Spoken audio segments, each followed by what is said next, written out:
जंगल में टुनटुनी चिड़िया अपनी सास टूनी चिड़िया के साथ रहती थी। टुनटुनी का पति टुन्नू चिड़ा मुर्गियों के अंडे बेचा करता था। उठो टुनटुनी, सुबह हो गई, जाकर मुर्गियों के अंडे इकट्ठा कर लो, तब तक मैं मुँह हाथ धोकर आता हूँ। ठीक है जी, मैं अभी जाती हूँ। किचन में मैंने रात में तुम्हारे लिए रोटियाँ बनाकर रखी थी, उससे तुम खा लेना। तब तक आप लोग कमेंट में बताएं 90 - 78 कितने होते हैं। टुनटुनी मुर्गियों के अंडे इकट्ठा करने के लिए मुर्गियों के बाड़े में जाती है। जैसे वो दरवाजा खोलती है, एक बिल्ली वहाँ से निकलकर भागती है। अरे भैया, ये बिल्ली कैसे मेरे बाड़े में आ गई? कल रात तो मैंने अच्छी तरह से देखकर बंद किया था। हे भगवान, ये क्या हो गया? यहाँ तो सारी मुर्गियाँ मरी पड़ी हैं। टुन्नू जी, अरे टुन्नू जी, जल्दी यहाँ आओ, हम तो बर्बाद हो गए। पता नहीं कहाँ से एक बिल्ली अपने बाड़े में घुसी थी, उसने सारी मुर्गियों को मार डाला। टुनटुनी के रोने चिल्लाने की आवाज़ सुनकर टुन्नू चिड़ा वहाँ आता है। ये सब कैसे हो गया टुनटुनी? मुर्गियों को दाना पानी तो तुम देती हो, तुमने ठीक से देखकर दरवाजा बंद नहीं किया होगा। हाय हाय, अब क्या होगा?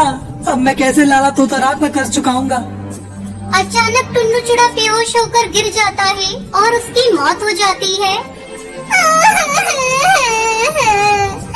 क्या हुआ जी आपको? आप कुछ बोल क्यों नहीं रहे हो? माँ जी, ये सब क्या हो गया? हमारी तो दुनिया ही उजड़ गई।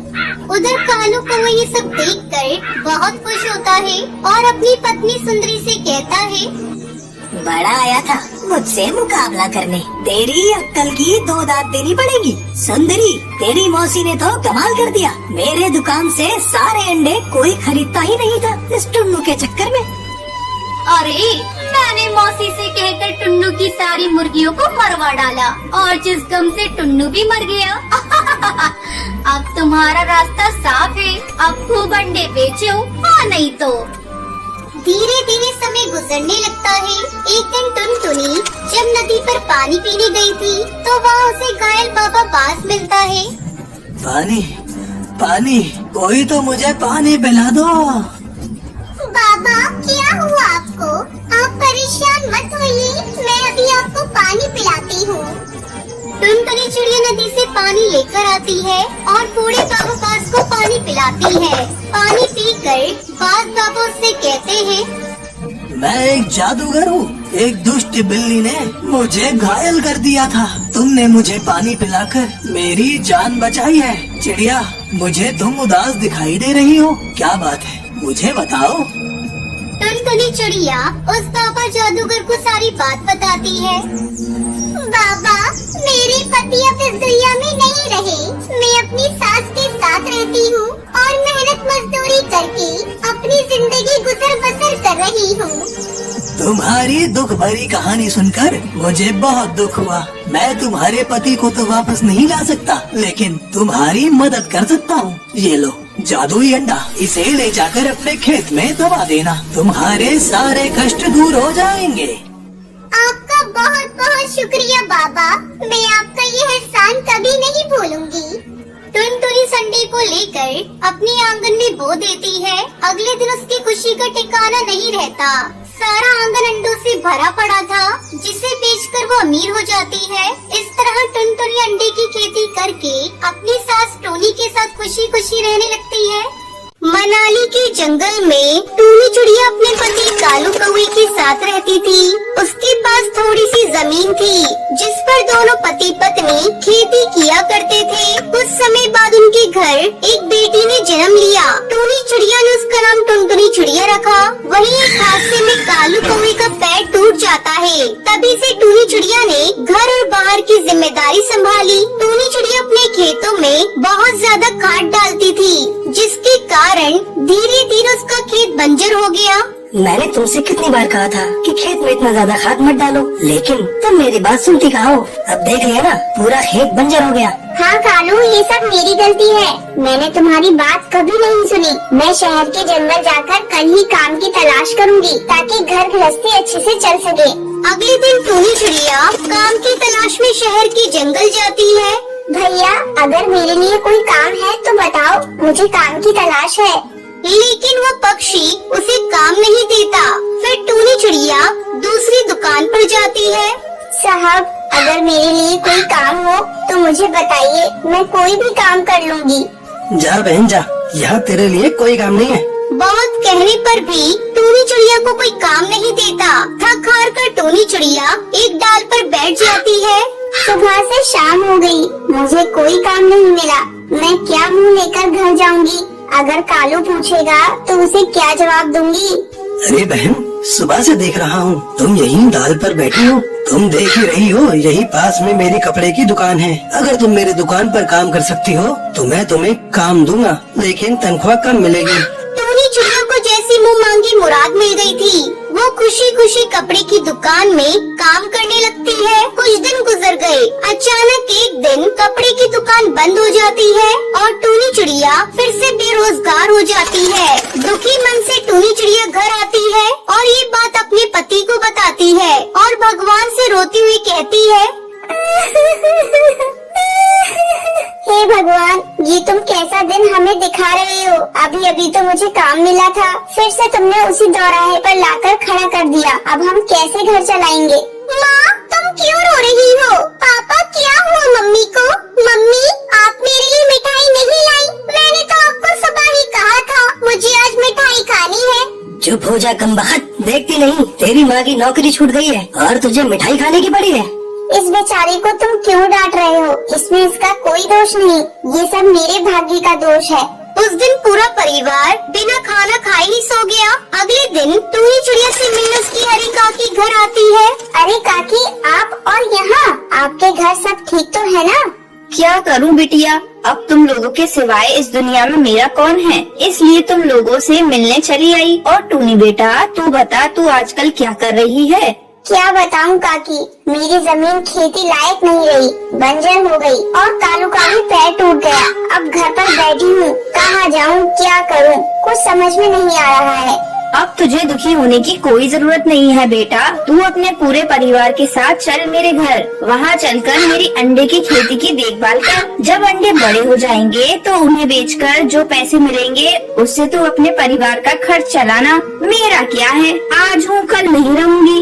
मरने से पहले मैं अपनी सभी जमीन जायदाद को तुम्हें सौंप देना चाहती हूँ। टूनी चिड़िया अपने पति और बेटी के साथ हरी काकी के घर चली जाती है और अंडे की खेती करने लगती है। मम्मी, आज मैं आपके साथ अंडे के बगीचे में जाऊंगी और बहुत सारे अंडे खाऊंगी।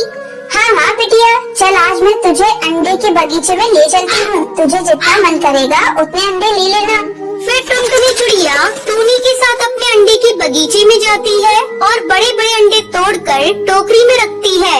ये ले बिटिया, तुझे जितने अंडे खाने का मन हो उतना खा ले। टुनटुनी चिड़िया मजे से अंडे खाने लगती है।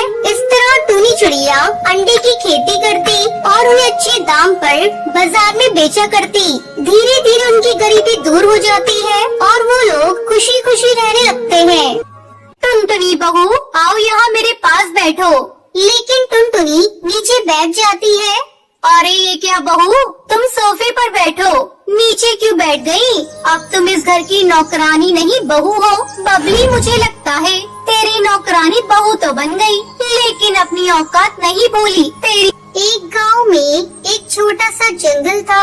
उस जंगल में बबली कबूतरी और उसका बेटा बंटी कबूतर रहते थे। बंटी कबूतर विदेश में नौकरी करता था। एक दिन बबली कबूतरी अपनी नौकरानी से कहती है, अरे टूनी, कल मेरा बेटा बंटी विदेश से आ रहा है। ऐसा करना, तू कल सुबह थोड़ा जल्दी आ जाना। घर की साफ सफाई कर देना। मेरे बेटे को गंदगी बिल्कुल भी पसंद नहीं। मालकिन, मैं कुछ दिनों के लिए मायके जा रही हूँ। आप कहें तो मैं अपनी जगह अपनी बेटी टुनटुनी को भेज दूँ। अच्छा ठीक है, तू अपनी बेटी को ही भेज देना। इस उम्र में मुझसे काम भी तो नहीं होता। तेरी बेटी रहेगी तो साथ में मिलकर काम कर लेगी। अगले दिन टुनटुनी चिड़िया अपनी माँ की जगह बबली कबूतरी के यहाँ काम करने आती है। तू आ गई टुनटुनी, ये ले सब्जी काट दे, तब तक मैं नहाने जा रही हूँ। टुनटुनी चिड़िया हॉल में बैठकर सब्जी काटने लगती है। तभी दरवाजे की बेल बजती है। अरे टुनटुनी, जरा दरवाजा खोलकर देख कौन है। ठीक है आंटी, मैं अभी देखती हूँ। टुनटुनी चिड़िया दरवाजा खोलती है। सामने बंटी कबूतर खड़ा था। अरे घर में इतनी खूबसूरत चिड़िया कहाँ से आ गई? कहिए, आपको किससे मिलना है? आप अंदर आइए, मैं अभी आंटी जी को बुला कर लाती हूँ। तभी बबली कबूतरी वहाँ आ जाती है। अरे बेटा तू आ गया, लेकिन तेरी फ्लाइट तो दोपहर में आने वाली थी। वो सब छोड़िए ना, पहले ये बताइए ये खूबसूरत चिड़िया कौन है? बेटा ये टुनटुनी है, अपने यहाँ काम करने वाली बाई है ना, उसी की बेटी है। टुनटुनी जा जाकर मेरे बेटे के लिए ठंडा पानी लेकर आ और फिर भोजन बनाने में जुट जा। अभी ला रही हूँ। आंटी जी आपको आने की कोई जरूरत नहीं, आप बैठकर अपने बेटे से बात करिए। मैं भोजन अकेले ही बना लूंगी, मुझे भोजन बनाना आता है। इतना कहकर टुनटुनी किचन में चली जाती है और सारा भोजन अकेले ही तैयार करती है। जब बंटी कबूतर भोजन करता है, वाह मम्मी, ये भोजन तो बहुत ही स्वादिष्ट है। मन करता है भोजन बनाने वाले का हाथ चूम लूं। ये सब सुनकर टुनटुनी शर्मा जाती है। सच में टुनटुनी तूने भोजन बहुत ही स्वादिष्ट बनाया है, इतना स्वादिष्ट भोजन तो तेरी माँ भी नहीं बनाती। इस तरह एक सप्ताह गुजर जाता है। बंटी कबूतर टुनटुनी को मनी मन पसंद करने लगता है, लेकिन उसने ये बात अभी तक टुनटुनी को नहीं बताई थी। इसी बीच टूनी चिड़िया काम पर वापस लौट आती है और उसकी बेटी टुनटुनी काम पर आना बंद कर देती है। टुनटुनी के न आने से बंटी कबूतर बेचैन हो जाता है। एक दिन वो अपनी माँ को अपनी दिल की बात बताता है। ये तू क्या कह रहा है बंटी? तू एक नौकरानी से शादी करना चाहता है? हरगिज नहीं, मैं कभी भी एक नौकरानी को अपने घर की बहू नहीं बना सकती। तो ठीक है माँ, अगर आपने मेरी शादी टुनटुनी से नहीं कराई तो मैं जिंदगी भर कुंवारा रहूंगा। अब बबली कबूतरी के पास बंटी कबूतर की जिद मानने के सिवा दूसरा कोई उपाय नहीं था। बंटी की शादी टुनटुनी से हो जाती है। इस तरह टुनटुनी चिड़िया नौकरानी से बबली कबूतरी की घर की बहू बन जाती है। एक दिन बबली की पड़ोसन सुंदरी कौवी उसके घर आती है। टुनटुनी बहू आओ यहाँ मेरे पास बैठो। लेकिन टुनटुनी नीचे बैठ जाती है। अरे ये क्या बहू, तुम सोफे पर बैठो, नीचे क्यों बैठ गई? अब तुम इस घर की नौकरानी नहीं बहू हो। बबली मुझे लगता है तेरी नौकरानी बहू तो बन गई, लेकिन अपनी औकात नहीं भूली। तेरी तो किस्मत ही फूट गई, जो एक नौकरानी को तेरे बेटे ने घर की बहू रानी बना दिया। अब तुझे जिंदगी भर इस गवार को झेलना पड़ेगा। ये तुम कैसी बातें कर रही हो सुंदरी बहन? मेरी बहू अभी नई है, धीरे धीरे सारे तौर तरीके सीख जाएगी। कुछ ही दिनों में टुनटुनी चिड़िया अपने ससुराल के सारे तौर तरीके सीख जाती है। फिर सभी खुशी खुशी रहने लगते हैं।